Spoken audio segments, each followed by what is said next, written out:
자, 지금부터는 이제 문제 풀이 방법을 설명해 봅시다. 현재 우리가 알고 있는 현재 미분의 정의와 성질 이렇게 되겠죠. 그럼 얘가 시험에 어떻게 나오지? 라는 것은 이제 알고 들어가야겠죠. 그러면 상대방이 말하는 걸 정확히 인식해야 돼. 첫 번째는 평균 변화율이라고 나와요. 시험 문제.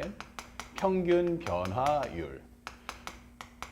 그러면 상대방이 어떻게 줘? 이렇게 주고서 fx를 줍니다. fx에 식을 줄 거야. 제일 중요하죠.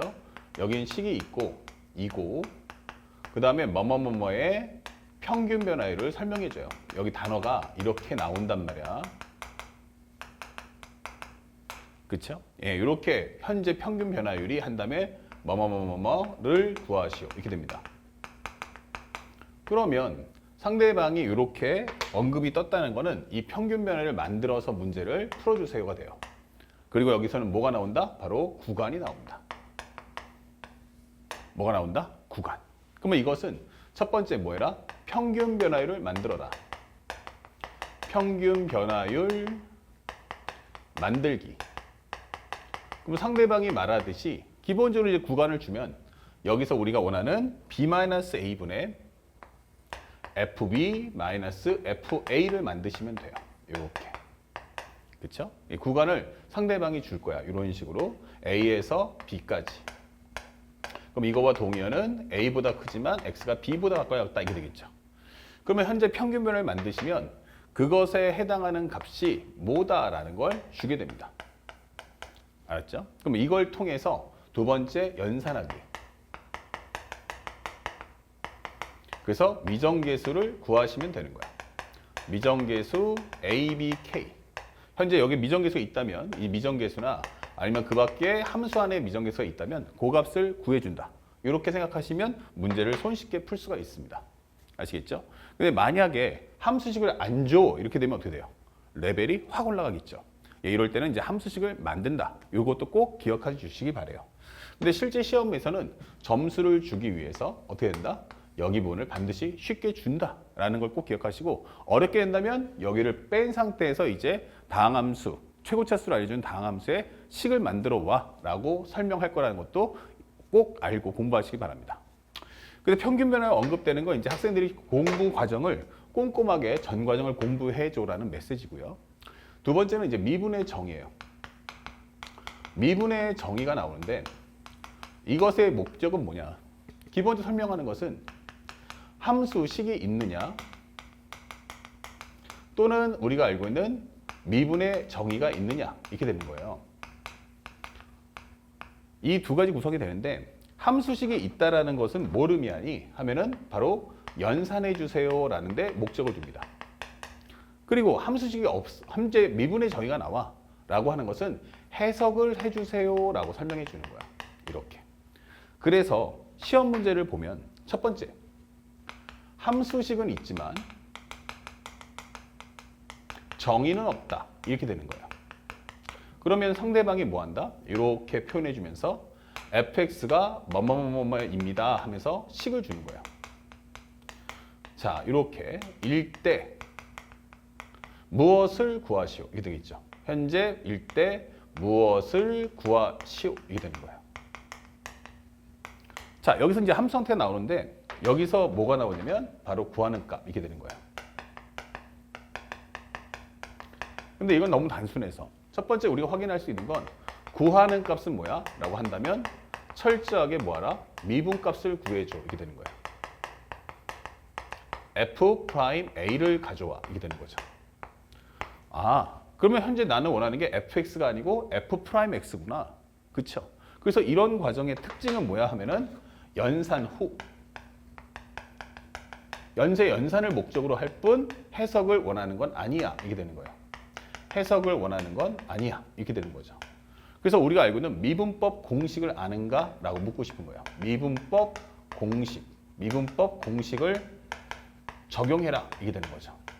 예, 이게 목적인 거야. 이렇게. 그래서 우리가 알고 있는 이것은 미분법 공식 활용이구나.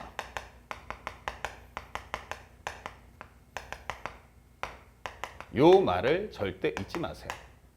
그래서 우리가 알아야 될 건 첫 번째 뭐가 있어요?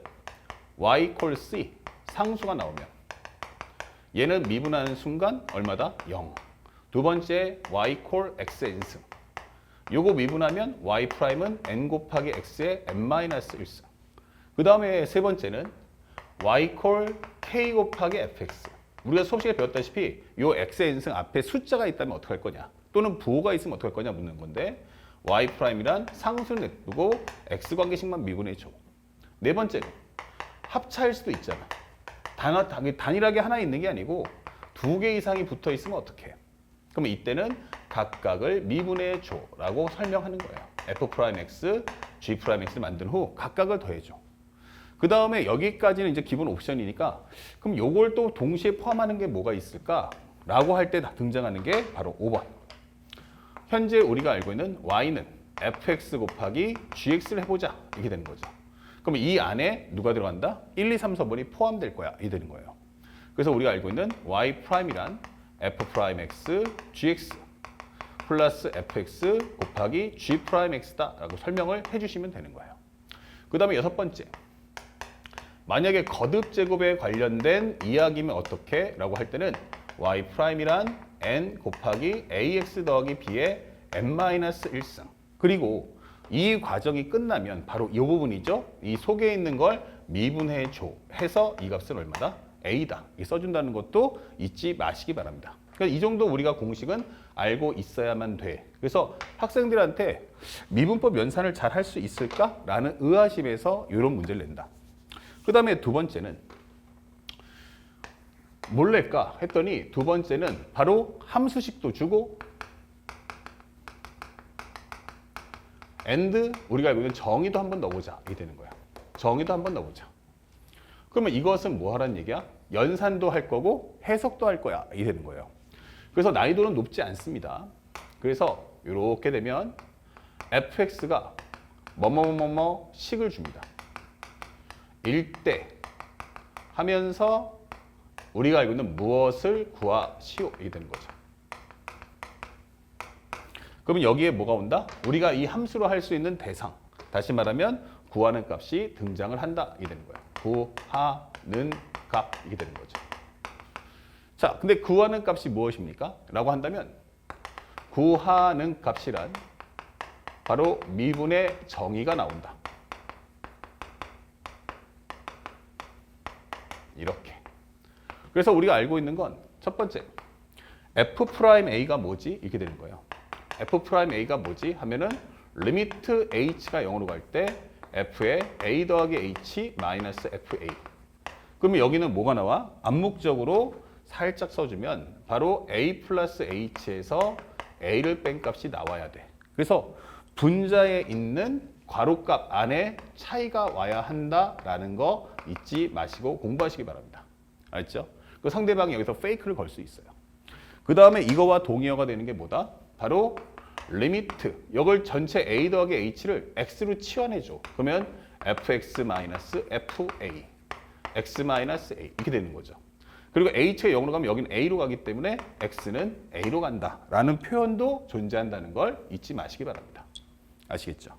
그래서 우리가 알고 있는 이 과정은 선해석.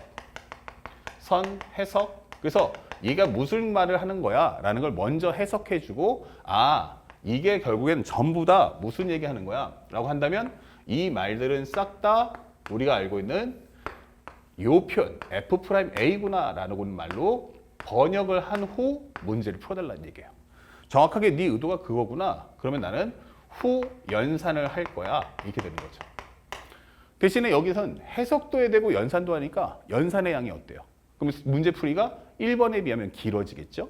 길어지기 때문에 출제자는 어떠냐면 해석을 동반한다면 요 안쪽의 연산은 앞쪽에 설명했던 가급적이면 1, 2, 3, 4번 안에서 출제하자라고 설명하는 겁니다.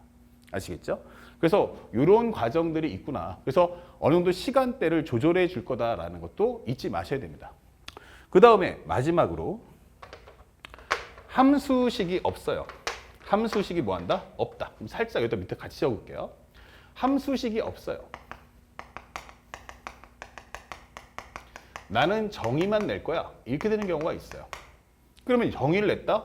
그러면 현재 상대방이 물어보는 건 여기서 그냥 뭐뭐 함수 그것이 쉽게 말하면 우리는 다항함수가 되겠죠. 다항함수 또는 오어 미분 가능 함수라고 설명해줘요. 미분 가능 함수. fx, gx 이렇게. 그러면 이렇게 설명을 했다는 것은 야 함수가 있어. 근데 이거 식 못 만들어 라고 설명하는 거예요. 그리고 상대방이 뭐뭐뭐일 때 무엇을 구하시오 이게 되는 거죠. 자 이렇게 돼버리면 이런 경우는 어떡하죠? 그러면 함수식이 없다라는 것의 의미는 연산은 하지 않겠다. 연산은 하지 않겠음. only 해석만 잘해주길 바래. 이렇게 되는 거예요. 알겠습니까? 그래서 우리가 원하는 이 과정의 목적은 연산이 아닌 해석. 연산을 하려면 식을 알아야 돼요. 근데 함수식을 안 준다는 건 기본적으로 뭐예요? 연산하지 마라. 해석만 갖고 문제 풀어라. 이게 되는 거예요. 그러면 우리가 알고 있는 조건문이 나오고 조건문 구하는 값이 뭐야? 이게 되는 거죠. 이렇게. 그러면 여기서는 가장 중요한 건 우리가 원하는 것은 뭐야? 라고 한다면 결국 우리가 알고 있는 조건문에 미분의 정의가 뜹니다. 미분의 정의. 뭐가 뜬다? 앞에 설명했던 이 미분의 정의가 따라올 거야. 이게 되는 거예요. 그리고 구하는 값은 무엇입니까? 그러면 이때는 함수값이나 미분값을 물어볼 거야. 이게 되는 거예요. 또는 미분값 이렇게 되는 거죠. 이렇게 설명해 줄 수 있다. 이게 되는 거예요. 그러면 현재 여기서 말하고자 하는 건 그러면 이 함수 fx와 gx는 뭐 한다? fx와 gx는 단순하고 우리가 앞에 공부했던 것처럼 현재 우리가 원하는 것은 뭐라? 표현과 수치 대입만 하면 돼요. 표현 후 수치 대입을 할 거야. 이걸 주목적으로 한다라는 걸 잊지 말고 공부해 주시기 바래요. 표현 후 수치 대입이다. 아시겠죠? 그래서 기본적인 카테고리가 어떻게 구성됐는지만 우리가 알고 있으면 사실은 해야 될 거 하고 하지 말아야 될 거 안 한다면 사실은 문제 푸는데 시간이 오래 걸릴 이유가 전혀 없습니다. 그러니까 꼭 지켜야 될 게 무엇인지를 숙지하시고 이것에 관해서 문제풀이 지금부터 시작될 테니까 한번 제대로 적용하는 거 보시고 여러분들 직접 풀어보시기를 추천해 드립니다. 아시겠죠? 자, 문제풀이 시작합시다.